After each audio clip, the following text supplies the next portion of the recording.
Ayan, magandang umaga po sa lahat ng mga ka-group natin at sa mga followers ko. Ito po yung naging project car natin ngayon, Toyota Vios 2017 model, no? Ah, ito yung montik ng kumatok ng makina. Ayan.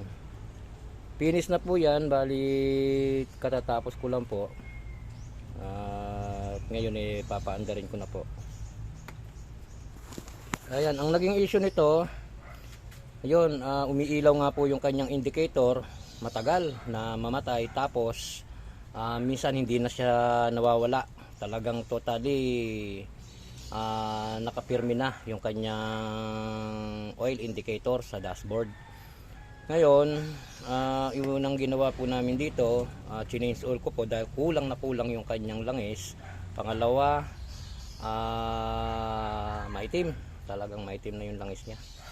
Ito yung continue po ng video ko kahapon.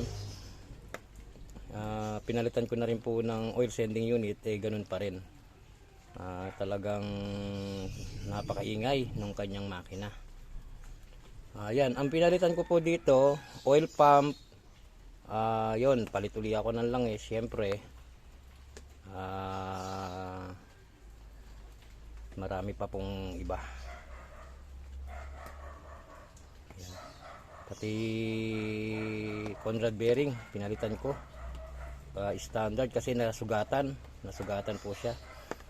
Tapos yung ano niya ng bomba na lang talagang barado. Ito po yung naka-video naman po yan nung nakaraang araw. Yan. Ito na po yung finish ko ngayon. Papaandarin natin. Tara, paandarin natin.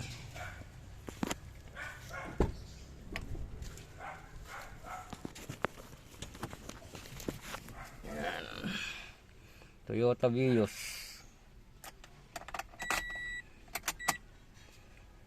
Yan o. Yung oil na yan, talagang lumitaw yan. Okay na po siya, wala na po yung ilaw.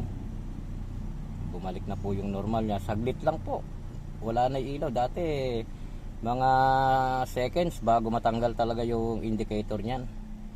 Ayan o. Tahimik na po siya.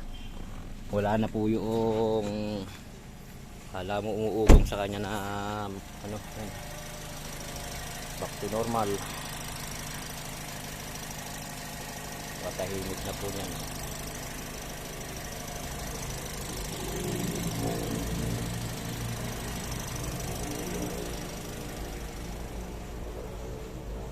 Yung ugong nagmula sa oil pump, sa oil pump nagmula yung kanyang yung kanyang ugong.